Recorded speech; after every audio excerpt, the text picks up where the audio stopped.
चलिए आज हम स्टार्ट करने वाले हैं भारतीय परिषद अधिनियम 1861, इंडियन काउंसिल एक्ट 1861। ये इंडियन पॉलिटिकल का सीरीज चल रहा है, तो इसमें जो है मोस्ट वीवीआई क्वेश्चन 30 तक लाने वाले हैं।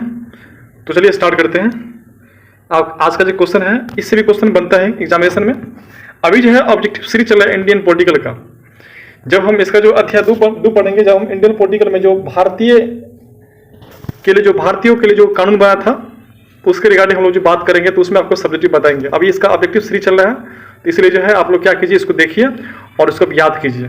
तो चलिए आज का जो पहला क्वेश्चन है, भारतीय परिषद अधिनियम 1861 किस वर्ष पारित किया गया? तो इसका जो ऑप्शन है 1858, 1861, 1892, 1909। तो क्या होगा इसका आंसर? 1861 हो जाएगा। चलिए नेक्स्ट क्वेश्चन देखते हैं हम लोग। नेक्स्ट दूसरा क्वेश्चन है भारतीय परिषद अधिनियम 1861 के समय भारत के गवर्नर जनरल कौन था? इसका आंसर क्या हो जाएगा? कैनिंग हो जाएगा, क्योंकि कैनिंग के समय ऐसा किया गया था। तो उसका तीसरा क्वेश्चन है कि भारतीय परिषद अधिनियम 1861 का मुख्य उद्देश्य क्या था? तो इसका उद्देश्य था जो है भारत प्रशासन में कुछ भारतीयों को क्या करना है, इसमें शामिल करना है, ताकि उसको ऐसा ना लगे कि हम उस पर राज कर रहे हैं। इसका आंसर क्या हो जाएगा? बी हो जाएगा इसका आंसर। उसका नेक्स्ट क्वेश्चन बात करें हम लोग, भारतीय परिषद अधिनियम 1861 के तहत किस प्रणाली की शुरुआत किया गया?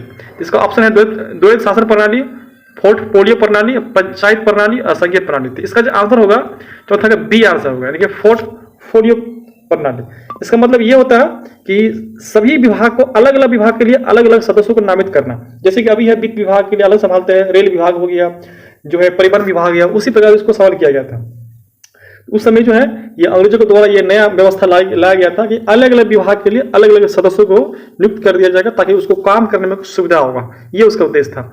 उसके बाद जो है पोर्टफोलियो प्रणाली की शुरुआत किसने की? तो कैनिंग है, रिपन है, कर्जन है, माउंटबेटन। क्या होगा? जो उस समय जो गवर्नर जनरल था वही हो जाएगा, वायसराय था वही होगा। तो क्या था इसका? कैनिंग था इसका। चलिए उसके बाद जो नेक्स्ट क्वेश्चन है, भारतीय परिषद अधिनियम 1861 किस विद्रोह के बाद पारित किया गया? तो ये एक विद्रोह हुआ था 1857 के विद्रोह, उसी के बाद ये पारित किया गया था। नहीं, इसका आंसर क्या हो जाएगा? ए हो जाएगा 6 का। 7वां क्वेश्चन है, भारतीय परिषद अधिनियम यानी भारतीय परिषद अधिनियम 1861 के तहत पहली बार किसे विधायी परिषद में शामिल किया गया? इसको जो है पहली बार भारतीय को भी शामिल किया गया, कि ताकि आप भी इसको कुछ ऐसे भारतीयों को इसमें लाया गया और उसको विभाग दिया गया, ताकि उसको ऐसा लगे कि हम उस पर राज नहीं कर रहे हैं।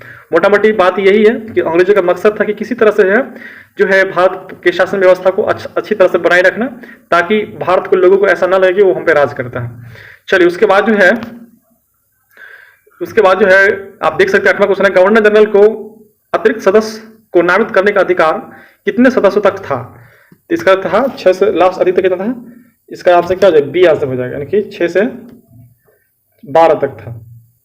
चलिए 6 से कहां तक था? 12 तक था। उसके बाद नेक्स्ट क्वेश्चन है, आप देख सकते हैं 9वां क्वेश्चन है कि भारतीय परिषद अधिनियम 1861 के तहत गवर्नर जनरल को कौन सी शक्ति दिया गया था? इसको दिया गया था ये अध्यादेश जारी करने की शक्ति दिया गया था। इसका जो आंसर हो जाएगा क्या हो जाएगा? बी आंसर हो जाएगा।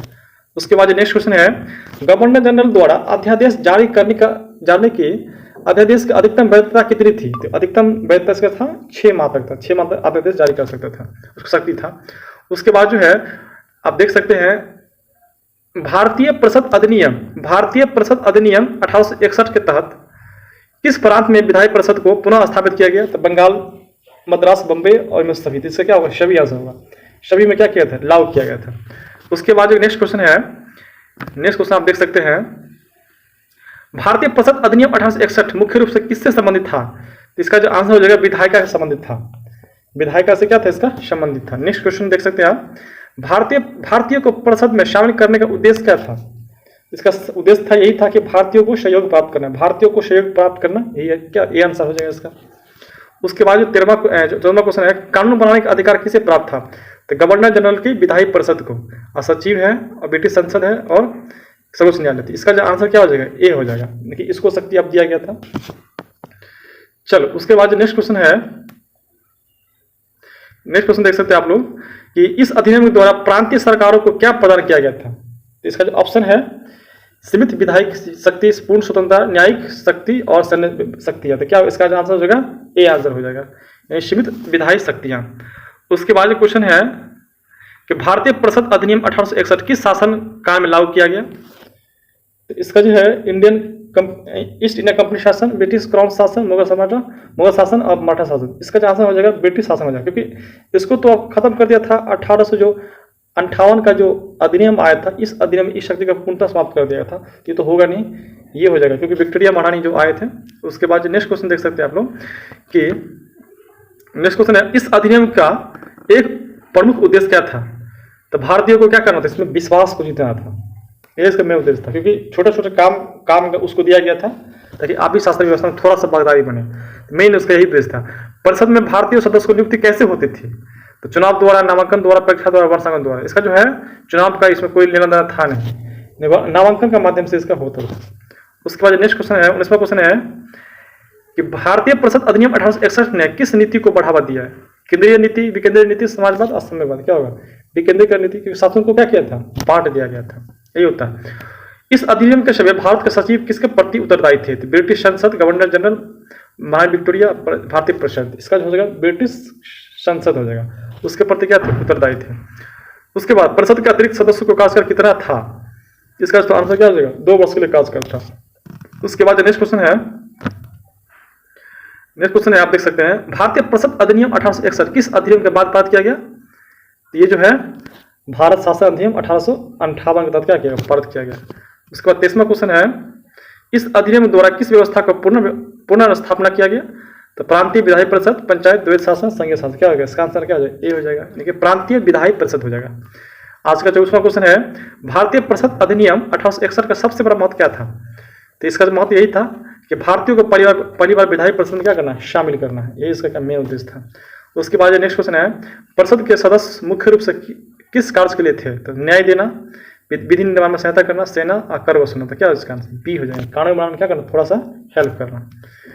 चल, उसके बाद पोर्टफोलियो प्रणाली का अर्थ क्या होता है? तो प्रत्येक विभाग का अलग मंत्री, सभी विभाग का एक ही मंत्री, केवल न्याय विभाग, केवल सेना विभाग। इसका आंसर हो जाएगा ए आंसर हो जाएगा, अलग अलग विभाग के लिए अलग अलग सदस्य को नियुक्त किया गया था, जैसे अभी चल रहा है। आज का 27वां क्वेश्चन है, भारतीय परिषद अधिनियम 1861 द्वारा किसे अध्यादेश जारी का अधिकार दिया गया था? तो इसको दिया गया था, आप देख सकते हैं। इसका जो आंसर हो जाएगा गवर्नर जनरल होगा। हालांकि इसका आंसर जो वायसराय भी होना चाहिए, वायसराय होना चाहिए, क्योंकि 1858 अधिनियम के तहत जो है गवर्नर जनरल का स्थान पर वायसराय कर दिया था, लेकिन ऑप्शन नहीं है, इसलिए इसका आंसर क्या हो जाएगा? बी हो जाएगा। आज का जो 28वां क्वेश्चन है, इस अधिनियम के अंतर्गत विधायी परिषद में भारतीयों की नियुक्ति किस आधार पर होती थी? तो चुनाव, नामांकन, प्रतियोगिता और वर्षानुगत। इसका जो आंसर हो जाएगा आपका यानी बी आंसर हो जाएगा इसका। इसका आंसर क्या हो जाएगा? बी इसका क्या होगा? आंसर होगा इसका। उसका जो नेक्स्ट क्वेश्चन है, भारतीय परिषद अधिनियम 1861 का उद्देश्य क्या था? इसका उद्देश्य था भारतीयों को शासन में सीमित भागीदारी देना। इसका आंसर क्या हो जाएगा? यानी कि बी आंसर हो जाएगा, सीमित भागीदारी देना, ज्यादा नहीं देना। आज का जो लास्ट क्वेश्चन है, भारतीय परिषद अधिनियम 1861 को किस नाम से भी जाना जाता है?